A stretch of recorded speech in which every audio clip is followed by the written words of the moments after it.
അസ്സലാമു അലൈക്കും വറഹ്മത്തുള്ളാഹി വബറകാതുഹു. ബിസ്മില്ലാഹിർ റഹ്മാനിർ റഹീം. അൽഹംദുലില്ലാഹില്ലദീ നസ്സലൽ ഫുർഖാന അലാ അബ്ദിഹി വറത്തലഹു തർത്തീലാ.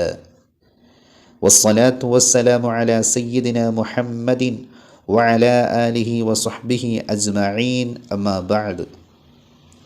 ഏറ്റവും ബഹുമാനവും ആദരവും നിറഞ്ഞ സത്യവിശ്വാസികളായ സഹോദരങ്ങളെ, ഇന്ന് നമ്മുടെ ഖുർആൻ പഠന ക്ലാസ് ആരംഭിക്കുകയാണല്ലോ. അൽഹംദുലില്ലാ. ഇന്ന് നമ്മൾ പരിചയപ്പെടാൻ പോകുന്നത് ഹുറൂഫുൽ ഹിജായിയയിലെ 29 അക്ഷരങ്ങളിലെ ആദ്യ 3 അക്ഷരങ്ങളെയാണ്. അതോടൊപ്പം തന്നെ അറബി അക്ഷരങ്ങൾക്ക് നൽകപ്പെടുന്ന ഹർക്കത്തുകളെയും ഇന്ന് നമ്മൾ പരിചയപ്പെടുന്നു. നേരത്തെ സൂചിപ്പിക്കപ്പെട്ടതുപോലെ തീരെ തന്നെ അക്ഷരങ്ങൾ അറിയാത്ത, അതുപോലെ ഹർഫുകളുടെ ഉച്ചാരണം യഥാവിധി അറിയാത്ത സഹോദരങ്ങളെ ടാർഗറ്റ് ചെയ്തുകൊണ്ടാണ് നമ്മുടെ ക്ലാസ്. അത് പ്രത്യേകം ഉണർത്തുകയാണ്. ഈ ഗ്രൂപ്പിലുള്ള സഹോദരങ്ങൾ പഠിക്കണമെന്ന ആഗ്രഹത്തോടെ ഇതിൽ ജോയിൻ ചെയ്തതാണെന്നാണ് ഞാൻ മനസ്സിലാക്കുന്നത്. എനിക്കറിയാവുന്ന കാര്യങ്ങൾ നിങ്ങളുമായി ഷെയർ ചെയ്യുക എന്നതാണ് എൻ്റെ ഉദ്ദേശം. അല്ലാഹു റബ്ബുൽ ഇസ്സത്ത് എനിക്കും നിങ്ങൾക്കും തജ്വീദ് അനുസരിച്ച് ഖുർആൻ പാരായണം ചെയ്യാൻ തൗഫീഖ് നൽകട്ടെ എന്ന് ആത്മാർത്ഥമായി പ്രാർത്ഥിക്കുന്നു. ആമീൻ യാ റബ്ബൽ ആലമീൻ. ഒരു ആഴത്തിലുള്ള തജ്വീദിൻ്റെ പഠനമല്ല ഉദ്ദേശിക്കുന്നത്. തജ്വീദിന് ഒരു അടിത്തറയുണ്ടാക്കുക, അതാണ് ഈ ക്ലാസ് കൊണ്ട് ലക്ഷ്യീകരിക്കുന്നത്. തജ്വീദ് ഇല്ലാത്ത ഖുർആൻ പാരായണം ശിക്ഷാർഹമാണല്ലോ. ഇതിൽ അംഗീകൃത പണ്ഡിതന്മാർ, ലോകത്തുള്ള അംഗീകൃത പണ്ഡിതന്മാരെല്ലാവരും യോജിച്ചിട്ടുണ്ട്. തജ്വീദിൽ പ്രഥമവും പ്രധാനവുമായത് അക്ഷരങ്ങളുടെ പഠനമാണ്.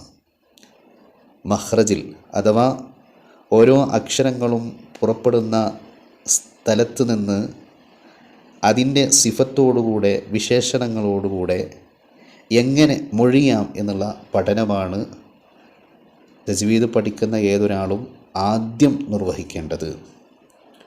2 വോയിസായിട്ടാണ് നമ്മുടെ ക്ലാസ്. തിരക്കിനിടയിൽ ഈ 2 വോയിസുകളും നിങ്ങൾ കേൾക്കാൻ സന്മനസ് കാണിക്കണം. ഇൻഷാ അല്ലാഹ് ഇത് നിങ്ങൾക്ക് വെറുതെയാവില്ല. കൂടുതലായി വലിച്ചു നീട്ടി പറയുന്നില്ല. നേരത്തെ പറഞ്ഞതുപോലെ ഇന്നത്തെ നമ്മുടെ പഠന വിഷയം ഹുറൂഫുൽ ഹിജായിയയിലെ 29 അക്ഷരങ്ങളിൽ നിന്ന് 3 അക്ഷരങ്ങൾ പഠിക്കുക എന്നുള്ളതാണ്. അതോടൊപ്പം തന്നെ അറബി അക്ഷരങ്ങൾക്ക് നൽകപ്പെടുന്ന ഹർക്കത്തുകളും നാം പഠിക്കുന്നു. ഇൻഷാ അല്ലാഹ് അടുത്ത വോയിസിൽ സംസാരിക്കാം. പ്രിയമുള്ളവരെ, അറബി അക്ഷരങ്ങളുടെ പഠനക്രമം പല രൂപത്തിലും കാണപ്പെടാറുണ്ട്. അബ്ജദ്, ഹൗവസ് എന്നിങ്ങനെ എണ്ണസംഖ്യ കേന്ദ്രീകരിച്ചു കൊണ്ടുള്ള അറബി അക്ഷരങ്ങളുടെ തർത്തീബ് നമ്മൾ കാണും. അതോടൊപ്പം തന്നെ മഖ്റജനുസരിച്ച് പഠിപ്പിക്കപ്പെടുമ്പോൾ അതിൻ്റെ തർത്തീബായ രൂപം മറ്റൊന്നാണ്. ഹംസ, ഹ, ഐൻ, ഹ. എന്നാൽ നമുക്കെല്ലാവർക്കും സുപരിചിതമായ ഹുറൂഫുൽ ഹിജായിയക്ക് ഒരു രൂപമുണ്ട്. അതിലെ ഒന്നാമത്തെ അക്ഷരം ഏതാണ്?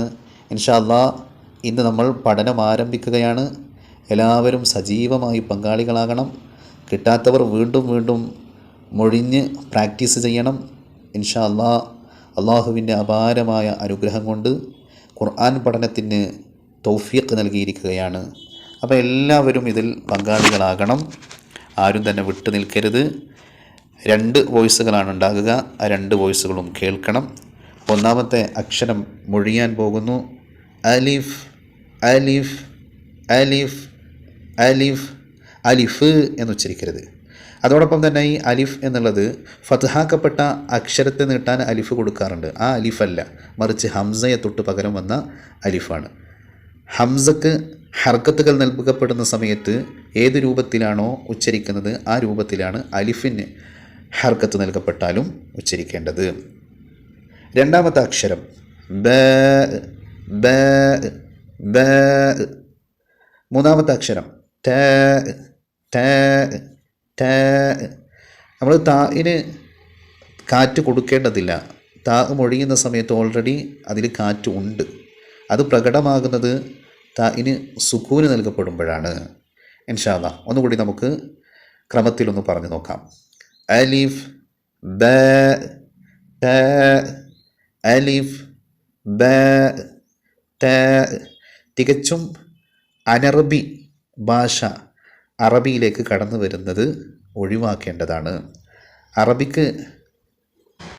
അറബി അക്ഷരങ്ങൾക്ക് ഒരു ഉച്ചാരണമുണ്ടല്ലോ, അതാണ് കൊണ്ടുവരാൻ ശ്രമിക്കേണ്ടത്. ഇനി ചെറിയ തോതിൽ ഇവകളുടെ മഖ്റജ് നമുക്കൊന്ന് പറയാം. അലിഫ് ഹംസയെ തൊട്ട് പകരം വന്നതാണ് എന്ന് നമ്മൾ പറഞ്ഞല്ലോ. ഹംസ പുറപ്പെടുന്ന സ്ഥലം ഏതാണ്? തൊണ്ടയുടെ അടിഭാഗം. അഖ്സൽ ഹൽഖ്, തൊണ്ടയുടെ അടിഭാഗം, അതായത് നെഞ്ചിനോടടുത്ത തൊണ്ടയുടെ അങ്ങേയറ്റം. അവിടെ നിന്നാണ് ഹംസ പുറപ്പെടുന്നത്. തൊണ്ടയെ 3 ഭാഗമാക്കിയാൽ അതിലെ അടിഭാഗമാണ് ഹംസയുടെ മഖ്റജ്. ബ എന്നുള്ള അക്ഷരത്തിൻ്റെ മഖ്റജ് ഏതാ? മുകളിലെ ചുണ്ട് അടിയിലെ ചുണ്ടിൻ്റെ പള്ളയിൽ അല്പം അമർത്തി വേണം ബ ഉച്ചരിക്കാൻ. അതായത് മുകളിലെ ചുണ്ട് അടിയിലെ ചുണ്ടിൻ്റെ ഉള്ളിലേക്ക് അല്പം ഇറങ്ങിക്കൊണ്ട് ഉച്ചരിക്കണം. ബ ബ. മൂന്നാമത്തെ അക്ഷരം ഥ എന്നുള്ള അക്ഷരമാണ്. നാവിൻ്റെ തലയും മേലെ മുൻപല്ലുകളുടെ മുരട് എന്നാണ് അതിൻ്റെ മഖ്റജ് പറയാറുള്ളത്. മുരട് എന്ന് പറയുമ്പോൾ പല്ലിൽ ഒരിക്കലും തട്ടരുത്. ഊനിൻ്റെ അഗ്രഭാഗത്ത് നാവിൻ്റെ തല വെച്ചുകൊണ്ടാണ് ഉച്ചരിക്കേണ്ടത്. ഥ ഥ. ഇൻഷാ അല്ലാഹ് ഇനി അടുത്തത് അറബി അക്ഷരങ്ങൾക്ക് നൽകപ്പെടുന്നതായ ഹർക്കത്തുകളെ പരിചയപ്പെടാം. ഒരു ഹർഫിന് മുകളിൽ വരയിട്ടാൽ ഫത്ഹ് ഫത്ഹ് എന്നാണ് പേര് പറയുക. അടിയിൽ വരയിട്ടാൽ കസ്ർ കസ്ർ. പിന്നെ കാണുന്ന രൂപം ലം ലം. പിന്നീട് സുക്കൂൻ സുക്കൂൻ. പിന്നീടോ തൻവീൻ ഫത്ഹ് തൻവീൻ ഫത്ഹ്. തൻവീൻ കസ്ർ തൻവീൻ കസ്ർ. കിസർ എന്ന് പറയുന്നത് കസ്ർ. തൻവീൻ ലം തൻവീൻ ലം. അടുത്തതോ ഫത്ഹാക്കപ്പെട്ട അക്ഷരത്തെ നീട്ടാൻ അലിഫ് അലിഫ്. കസ്റാക്കപ്പെട്ട അക്ഷരത്തെ നീട്ടാൻ യാ യാ. ലമ്മാക്കപ്പെട്ട അക്ഷരത്തെ നീട്ടാൻ വാവ്. ഇതാണ് അറബി അക്ഷരങ്ങൾക്ക് നൽകപ്പെടുന്ന ആകെയുള്ള ഹർക്കത്തുകൾ.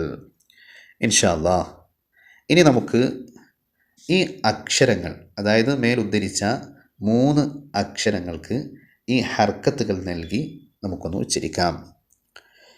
ആദ്യം അലിഫ്. അലിഫിന് ഫത്ഹ് കസ്ർ ലൊമ്മ് സുക്കൂൻ അതൊക്കെ നൽകിയിട്ട് ഉച്ചരിക്കാം. ഫത്ഹ് നൽകിയാൽ അ അ. കസ്ർ ഇ ഇ. ലൊമ്മ് ഉ ഉ. സുക്കൂന് ഒരക്ഷരത്തിന് നൽകിയാൽ അത് മൊഴിയാനുള്ള സഹായത്തിന് അതിൻ്റെ മുമ്പ് ഒരു ഹർക്കത്താക്കപ്പെട്ട അക്ഷരം കൊണ്ടുവരണം. അ അ അ. പിന്നീട് അൻ ഇൻ ഉൻ. നീട്ടാൻ ഫത്ഹിനെ നീട്ടാൻ ആ ഈ ഓ. അടുത്തത് ബ എന്നുള്ള അക്ഷരമാണ്. ബ ബി ബു ബ്. ബ് എന്നുള്ളത് ഉച്ചരിക്കാതെ അബ് അബ് എന്ന് നമ്മൾ കൊടുക്കാം. ബൻ ബിൻ ബുൻ ബ ബി ബു. അടുത്ത അക്ഷരം ത എന്നുള്ള അക്ഷരമാണ്. അതിന് ഫത്ഹ് കൊടുത്താൽ ത ത തി തി തു തു. അത് അത് അത്. കാറ്റോടു കൂടെയാണ് ഉച്ചരിക്കേണ്ടത്. തൻ തിൻ. തൻവീൽ നമ്മൾ കൊടുത്താൽ തുൻ. നീട്ടാൻ ഫത്ഹിനെ നീട്ടാൻ ത തീ തു. ഇൻഷാ അല്ലാഹ് ഈ രൂപത്തിൽ എല്ലാവരും പറഞ്ഞ് പ്രാക്ടീസാക്കി അത് പഠിക്കണം. അല്ലാഹു റബ്ബുൽ ഇസ്സത്ത് തൗഫീഖ് നൽകട്ടെ. ആമീൻ യാ റബ്ബൽ ആലമീൻ.